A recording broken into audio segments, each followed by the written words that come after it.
My profile. Label. My profile. Voiceover off.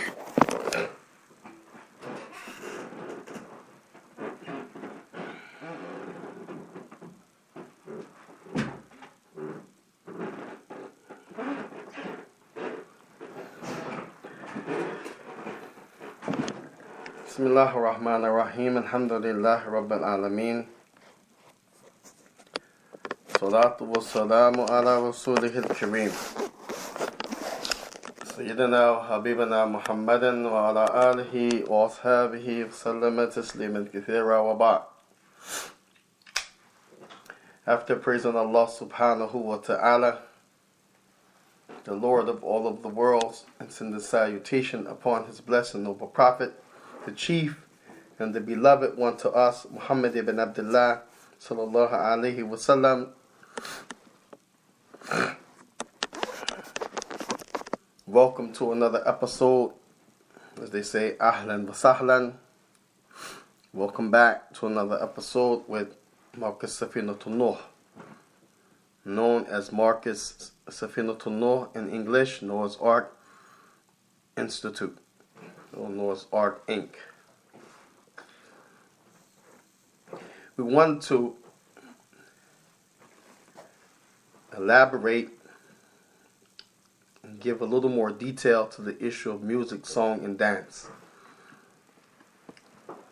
As we understand that we are in the season, they say, to be jolly in the United States.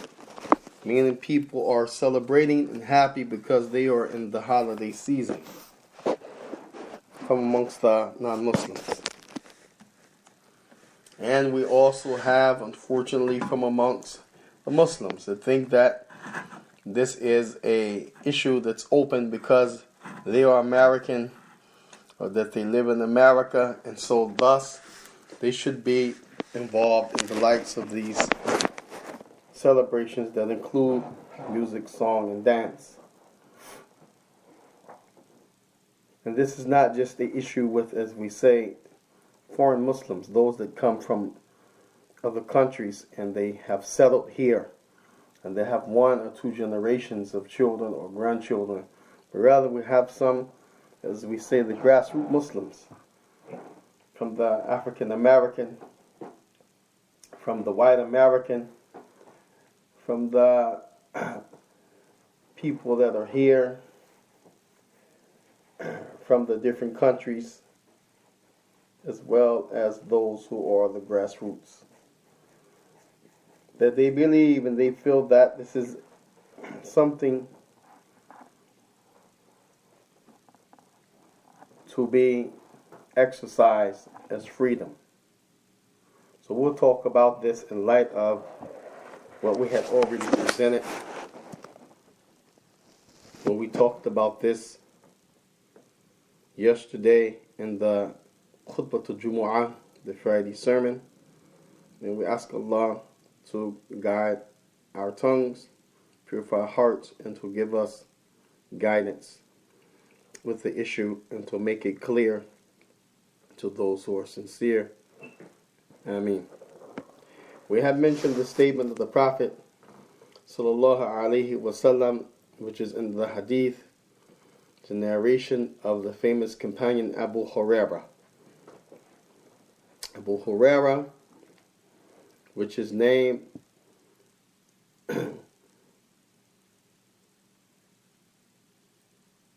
is many when you look in the biography.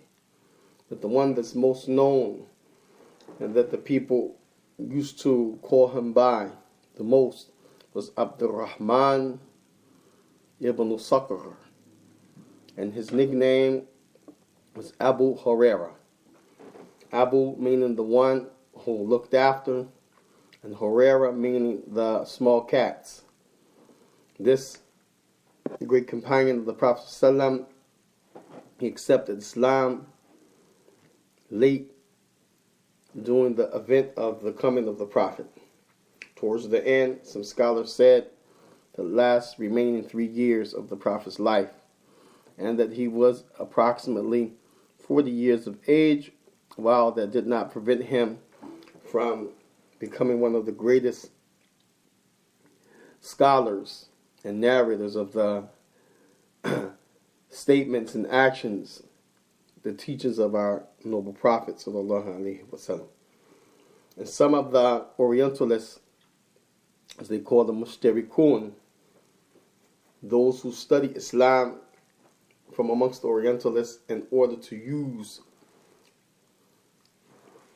what they find or what they think or what they perceive as faulty information or mistakes to prove that Islam is not the religion of Allah and that it is falsehood. From amongst those people and other critics, they have the claim that Abu Hurairah is a fiction character, that he never existed, and there is no way that a person could only be with the Prophet for 3 years and memorize thousands of narrations. This Abu Hurairah radiyallahu ta'ala anhu, may Allah be pleased with him, was from the southern part of Yemen, the very well worn-torn country that is almost to shreds of a power and political mayhem, as well as a organized and strategic plan to destroy the religion of Allah. ونسأل الله سبحانه وتعالى أن يحافظ على دينه وأن ينتشره في كل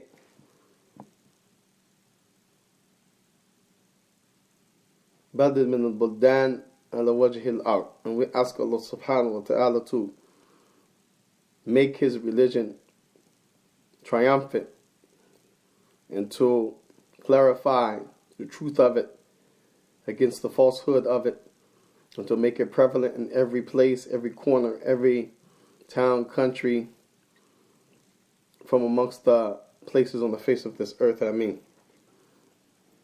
That companion Abu Hurairah, he mentioned that the Prophet sallallahu alaihi wasallam mentioned in the authentic narration in the well-known collection of Imam Muslim ibn Hajjaj. Muslim ibn Hajjaj ibn Muslim radiyallahu ta'ala anhu, قال رسول الله صلى الله عليه وعلى آله وسلم بدأ إسلام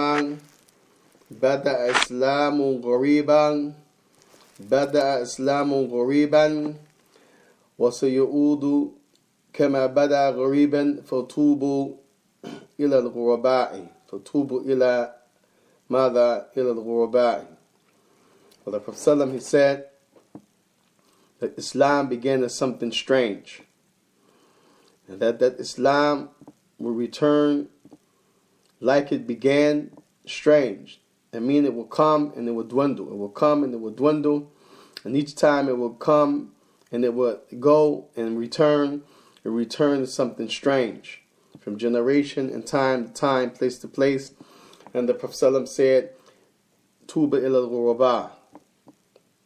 And this tree, a tuba, some say a place in Jannah that has a tree called tuba, it is for the ghuraba, or that the ghuraba will be with that tree. As ila sometimes carries the meaning ma'a in Arabic. Ila, which normally means towards or to, also carries the meaning with, accompanied by. So said tubu ila al-ghuraba, that this tree will be, the strangers will be directed towards this place, or that they will be along with this place or with this tree in this place in the paradise. And we have mentioned that there was an additional wording in the Musnad of Imam Ahmad. Imam Ahmad ibn Hanbal has a collection of hadith, Musnad Imam Ahmad, along with Sunan ibn Majah, where the Prophet ﷺ, he was asked, Ya Rasulullah, man al-ghuraba, yani yusufahum ilayna, or yusufahum lana, and give us a description, because if the Prophet is talking about something, the companions wanted to be clear about that description. So they said, who are these strangers? What are their descriptions? What will they be like? Who are they? And the Prophet ﷺ, he answered, he said, Qawmun, we won't take that narration yet. I was about to mention a narration that I'm ahead of myself. Prophet ﷺ, in this narration, he said, Alladina yaslihuna wan nas yufsiduna. Alladina yaslihuna wan nas yufsiduna.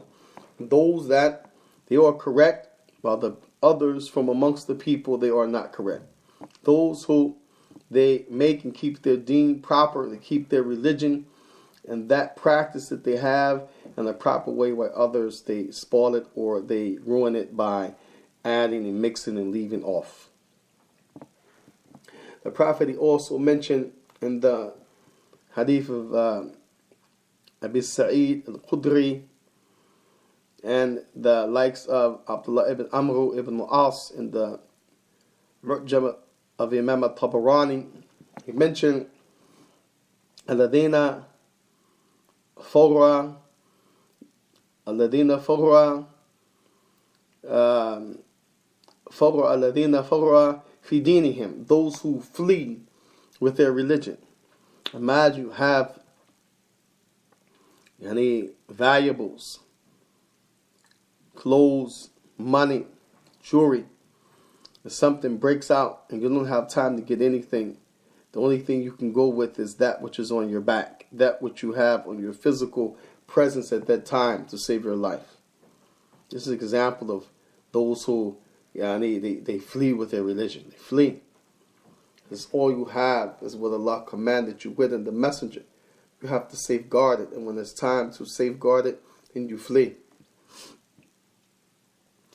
The Prophet ﷺ also, in another edition, the edition of Abdullah ibn Amr, he said, when they asked, who are they? Who are the strangers? He said, Qawmun qalilun.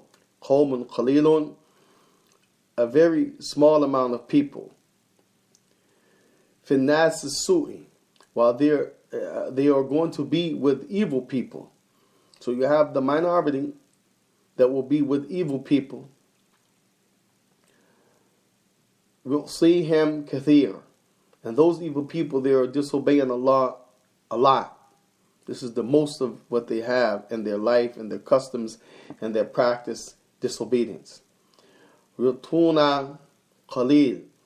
And while when it comes to obedience, then they have very little of that obedience. So the people that are the minority, they will not only be with evil people, but the evil people will have more disobedience than obedience. And this we find from the reasons that we were talking and discussing the issue about al-musiqa, which is music in Arabic, or al-ma'azif, singing with musical instruments. And we had mentioned before that Allah Tabaraka wa Ta'ala in Surah Al-Luqman, he mentioned وَمِنَ النَّاسِ مَن يَتَّخِذُ وَمِنَ النَّاسِ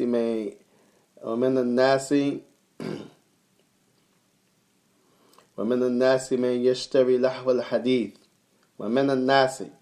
And from amongst the people there are some يَشْتَرِي لَهْوَ الْحَدِيثِ, they purchase vain speech. This is the literal meaning of lahwa al-hadith. Lahwa, and vanity.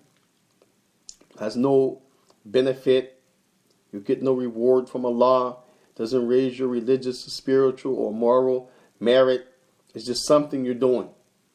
Hadith, statements, speech. And this includes what they say today, spoken word, rap music, chanting, the likes.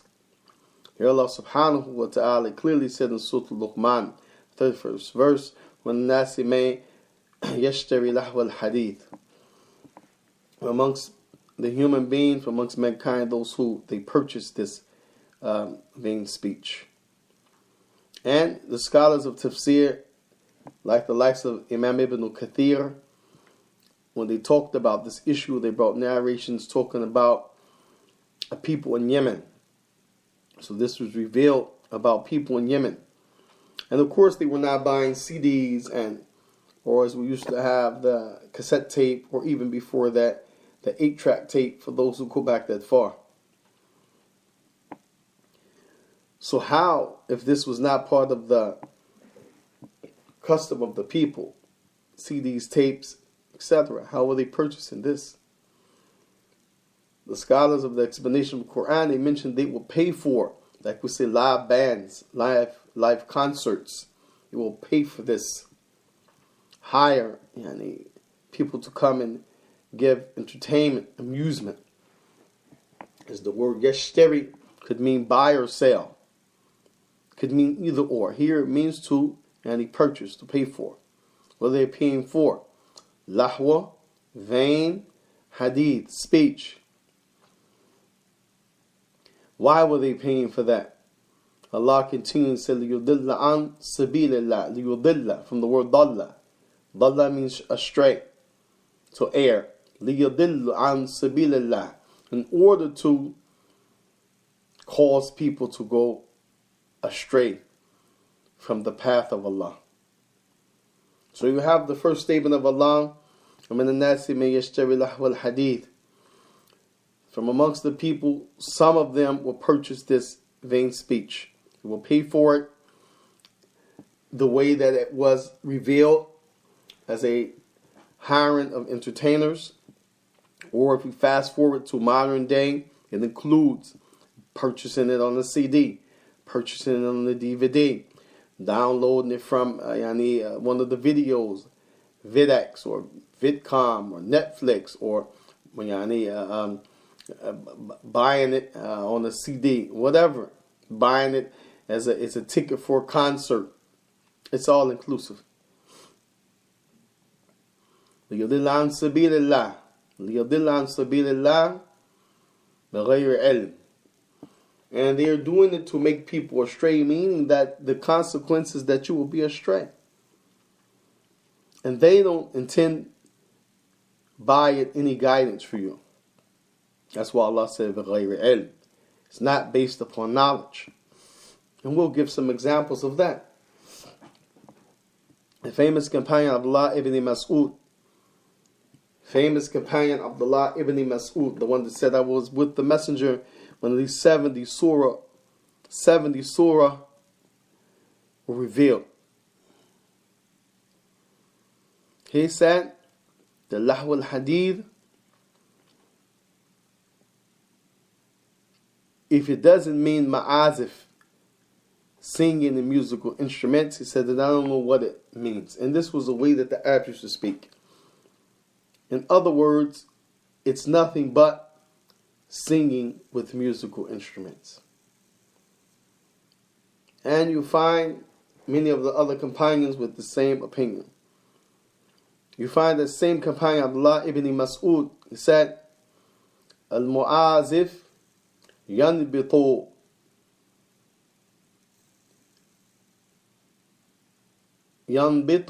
fil qalbi aw yanbitu fil qalbi nifaq. That the music, it builds in the heart hypocrisy. Wal Qur'ana yanbitu fil qalbi al iman. And that the Quran, it builds in the heart iman, belief, conviction, obedience.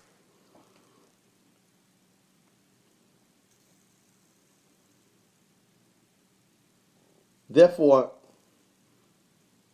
we understand that there's no way, if Allah has mentioned it, it's vanity. And He's mentioned it to be used to lead people from the path of Allah. And He has mentioned it to be without knowledge, which the opposite of knowledge is ignorance. And then Allah subhanahu wa ta'ala, He also mentioned بِغَيْرِ عِلْمٍ وَيَتَّخِذَهَا هُزُوًا, and they take it as sport and play. And then in the end, He described being punished in the hellfire. There's no way that if you look at the verse itself, all of these points that you can say that we have a permissibility for the music with instruments. Prophet Sallallahu mentioned in the Bukhari, the authentic hadith, which all of the scholars they agree, except those who are the munharifin, or those who are the zanadiqah. Munharifin, those who deviated. Munharif, they went off the road, like someone veers off the road and goes down an embankment. They deviated, they left the path. And also the zanadiqah, those who purposely invent lies in order to lead people from the path of Allah while they know better. Allah Tabarak wa Ta'ala has mentioned, وَيُقُولُونَ عَلَى اللَّهِ كَذَبْ وَهُمْ يَعْلَمُونَ. And they say about Allah lies while they know better. Everything is not a mistake or have a good thought. Yes, sometimes, most of the times, but there are some exceptions when people are outright, as Allah Tabarak wa Ta'ala said, لِيُضِلُّ عَنْ سَبِيلِ اللَّهِ بِغَيْرِ عِلْمٍ. They were seeking to lead people astray without the knowledge, against the knowledge. وَيَتَّخِذُهَا هُزُوًا. And they're taking this issue as a issue of game, joke, and play. So Imam Bukhari, where the scholars mention he's from the first of the books that are most authentic after the book of Allah Tabarak wa Ta'ala. As Imam al-Nawawi, he mentioned this in the beginning of his Arba'in Nabawiyah. In the beginning of his 40 hadith, he mentioned this, that Hadain Imamain Asah, Hadain Kitabain Asah Kutub Ba'd al-Kitab Allah Tabarak wa Ta'ala. These are the two most authentic books on the face of the earth after the book of Allah. The Sahih of Imam Bukhari or the Sahih of Imam Muslim ibn Hajjaj. For the hadith is in Bukhari, it's enough. Rasulullah mentioned that the people will come from his ummah and they will seek to do something. They will seek to make the permissibility of wearing silk okay. Well, the Prophet prohibited it, and he gave exceptions for people who have skin diseases, scabies, and let's call this very bad itching, poison ivy, and eczema, these kind of things. Okay, silk was allowed for those men. If they didn't fall in that category, then silk was prohibited. For the men, only allowed for the woman as an adornment, as a libas yani tajmila, a type of garment that you wear to beautify yourself. This is an act of worship. Let the woman not forget in Islam that they beautify and they look good and they present themselves in a alluring way for their mates. So the Prophet gave this exception for the men who had these skin problems. Other than that, it is wrong for the men to wear silk. We're talking about real silk, not imitation silk or something that's mixed with something that looks like silk. No, I mean real silk. So the Prophet said they will seek to make silk, the drinking of intoxicants, the having relationships, boyfriend and girlfriend, dating, and the Prophet mentioned wal ma'azif, and the playing of musical instruments. They will seek to make these halal. So how is it that the Prophet narrates this hadith in the Bukhari, and people will seek to make something halal that's already halal? It doesn't make sense. As they say, mush ma'qul, it doesn't make sense. It's a no-brainer. If they're going to seek to justify it, they're going to seek to change it, if they're going to seek to make something halal, then what is the origin of that thing in the first place? Then that means it has to be the opposite, haram. As halal is the opposite of haram, and haram is the opposite of halal. Halal, yuhillu lakum. Allah has made it okay for you. Haram, yuharrimu alaykum. Yuharrimu alaykum. Allah has made it prohibited upon you. So one is a green light and one is a red. The halal, green light. The halal, a green light. The haram, a red light. The haram is a red light. And so here, these are some of the strongest texts to show that there's no such thing as the permissibility of song and musical instrument singing. The statement of Allah subhanahu wa ta'ala in the Quran is Surah Luqman, which is talking about people using it to do wrong, leading people astray. Calling it vain speech, Allah Himself. Using it to lead people astray, number 2. Without knowledge, on falsehood, number 3. And using something to make play and mockery of and with the religion, number 4. And then Allah subhanahu wa ta'ala mentioned they will be in the punishment of the fire, number 5. All of these 5 signs and indications that it is a major sin, and no way that it can be okay if it's a major sin. As Imam Dhahabi, he mentioned in his famous book, Al-Kaba'ir, the major sins, he mentioned,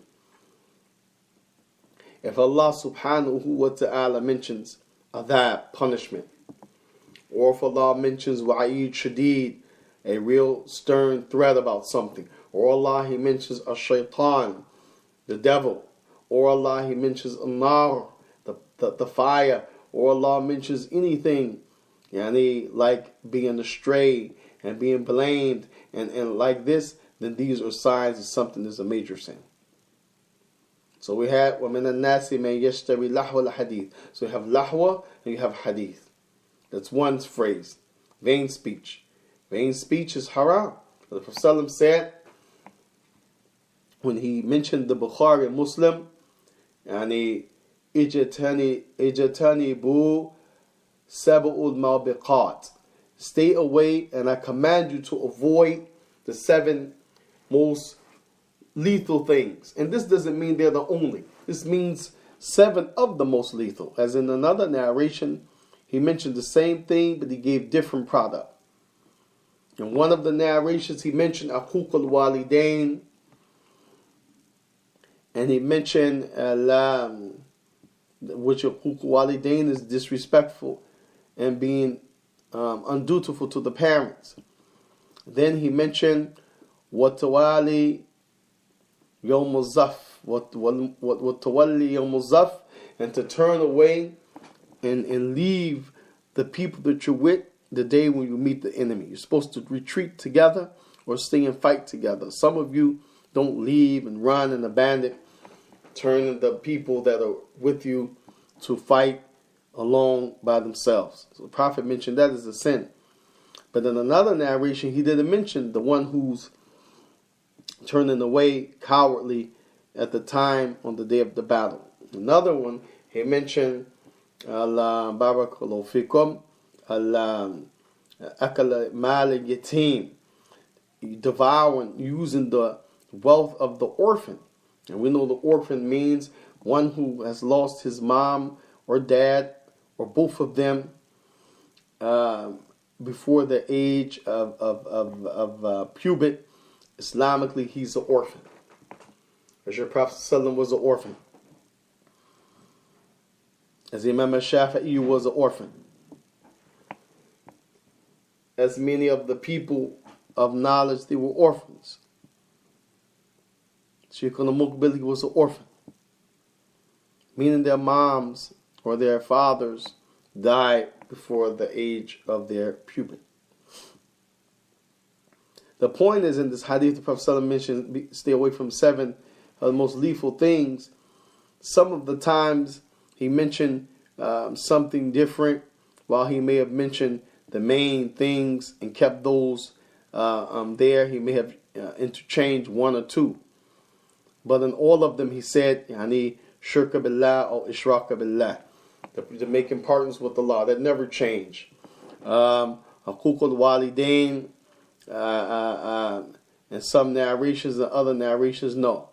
But in all of the narrations, the point about lahw al-hadith, vain speech, he mentioned qawl al-zur. Qawl al-zur. And Qawl al-Zur, Allah Tabaraka wa Ta'ala said, فَجْتَنِبُوا فَجْتَنِبُوا فَجْتَنِبُوا رِجِسٍ فَجْتَنِبُوا قَوْلَ الزُّورِ. Allah subhanahu wa ta'ala said in Surah Al-Hajj, and avoid and turn away from those things that are impure, from actions, and turn away from statements that are of falsehood. And here Prophet Sallallahu mentioned Qawl Zur, and Allah also mentioned Zur as an action in the Quran. So Zur in Arabic here is similar to Lahw al-Hadith. It's vain, it's falsehood. It has some deception in it. It is empty. It doesn't hold any real means of gaining nearness to Allah, neither increasing in iman, piety, and righteousness. So thus, Tabaraka wa Ta'ala mentioned this, and the Prophet has reflected and mentioned, talked about this also in his Sunnah. So when you look at the likes of these, then it is no way, after looking at the verse, look at Hadith in Bukhari, look at the statement of Abdullah ibn Mas'ud, look at the statements of all of those who talked about this issue. Some of them have mentioned that the one who يستمع إلى الأغاني هو اللعون, that he's cursed, the one who listens to music. Authentic narrations talking about this. Likewise, remember when Qayyim al-Jawziyya said the Quran, he mentioned about the Quran of Shaitan, the recitation of Shaitan, because Quran means recital, something that you you recite. So here he mentioned the Ma'azif, Quran of Shaitan, that the music is the recitation of the devil. And he mentioned لا يجتمعان في قلب واحد, يعني أي الإيمان والموسيقى, الإيمان والأغاني, that the two things can occupy one heart. Either going to have the music, song and dance, or the Quran.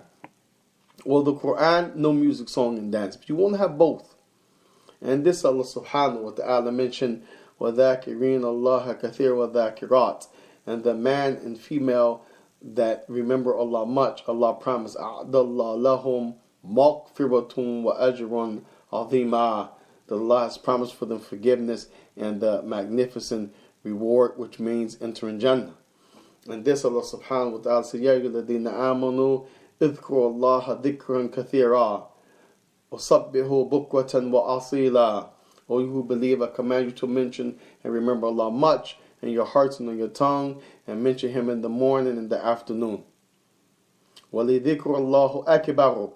Allah said, and to Allah, as He is concerned, the dhikr of Allah is the greatest thing. No adhikr wa ashrafiha qul la ilaha illallah. And from amongst the types of remembrance of Allah, and the most greatest of it is the statement La ilaha illallah. As the Prophet ﷺ, he mentioned Buni Islam ala Khamsa, Shahadati an la ilaha illallah wa anna Muhammad Rasulullah. So Islam is built upon 5, and the first we mentioned was the Shahada. And the Prophet ﷺ, he said, alayhi salatu wa salam, al-iman tisa wa sittuna bid min al-islam bid'a wa sittuna shu'ba wa fi بدع الإيمان بدع وستون شعبة وأعلاها قول لا إله إلا الله. وكما قال Sallam said that Iman has 69 branches, something odd branches. There's a narration he says 70 something. There's a narration in the Tirmidhi says 64. Why the Prophet says 70 something, 69 something, and 64 something? The scholars say to show you that it fluctuates. It's not just on one level or one number and that's it. And he said from the highest, the most superior, the most lofty is the statement La ilaha illallah. La ilaha illallah. And this shows you that Iman is also outward. It's not just in your heart. It shows you that Iman is outward. As the Prophet ﷺ mentioned, it has branches. He mentioned it clearly as Iman. And he mentioned the loftiest, the most superior is the statement La ilaha illallah. There's no deity to be worshipped except Allah, the mighty, the sublime. And winding down in conclusion, as for the statement of Ibn Hazm al-Hanbali and the statement of Imam al-Ghazali, Yusuf al-Qaradawi, then they themselves, although they have knowledge, they are either in error. And the Prophet ﷺ, he mentioned either hakam wa mada wa asaf lahu ajran in the Bukhari. If a person who has reached the level where he makes jurisprudence, he makes fatwa, he makes question and answers, he gives verdicts, he makes a verdict that's right, he gets a double reward. One reward for the action itself, and one for his intention trying to strive to do that action. He said, but if he akhta, if he gets it wrong, falahu ajr, then he gets only one reward, and that is because he was trying intentionally to do good, but he doesn't get the double one because he missed the mark. He became wrong in his judgment. And so either Yusuf al-Qaradawi or Imam al-Ghazali, and likewise the great scholar Ibn Hazm al-Hanbali, they were in error, and they don't get a reward for that, and we are not allowed to follow them in their error. Or, Allah musta'an, something of ignorance, something they didn't know, and this the Prophet ﷺ mentioned, ulama asu. The ulama will be corrupt. Ulama would be bad in the way that they will make judgments, and they would be wrong in those judgments, following that which is desires rather than the text. And this is an issue that no one should feel free and that he's self-sufficient in this affair, but rather it's Allah who guides out of His mercy, and Allah is the one who leads to error out of His wisdom and His knowledge.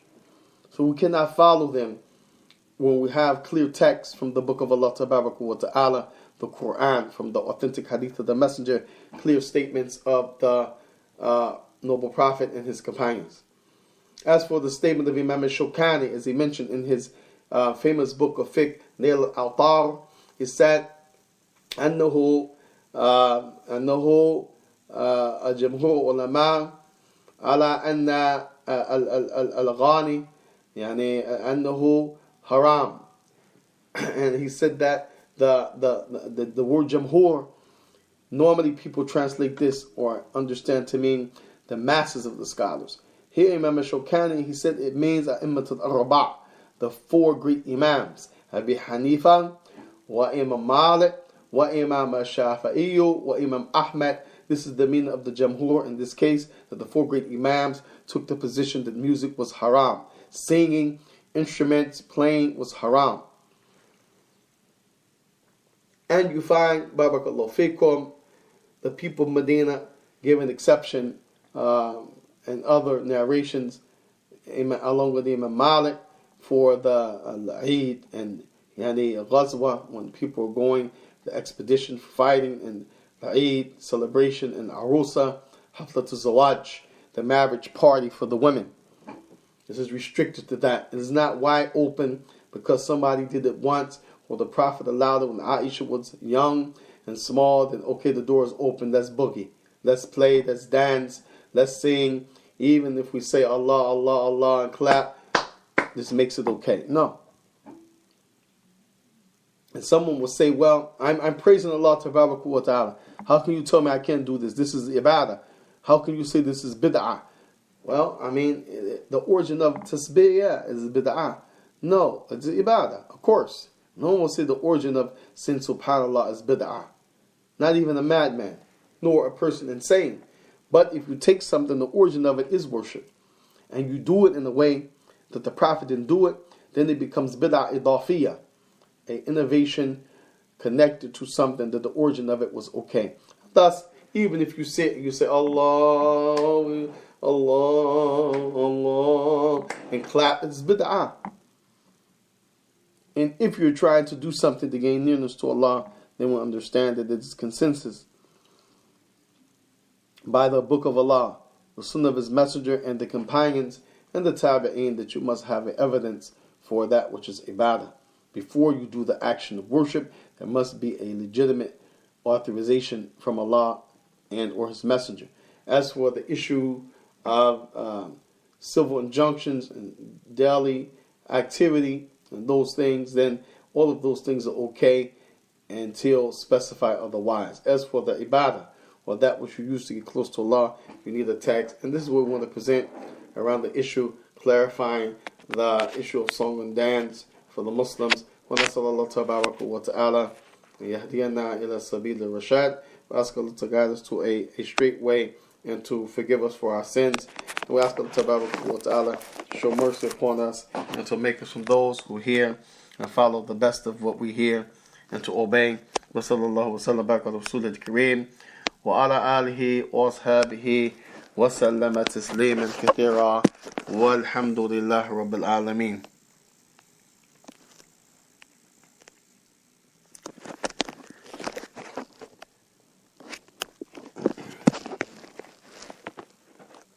سبحانك اللهم وبحمدك أشهد أن لا إله إلا أنت أستغفرك وأتوب إليك.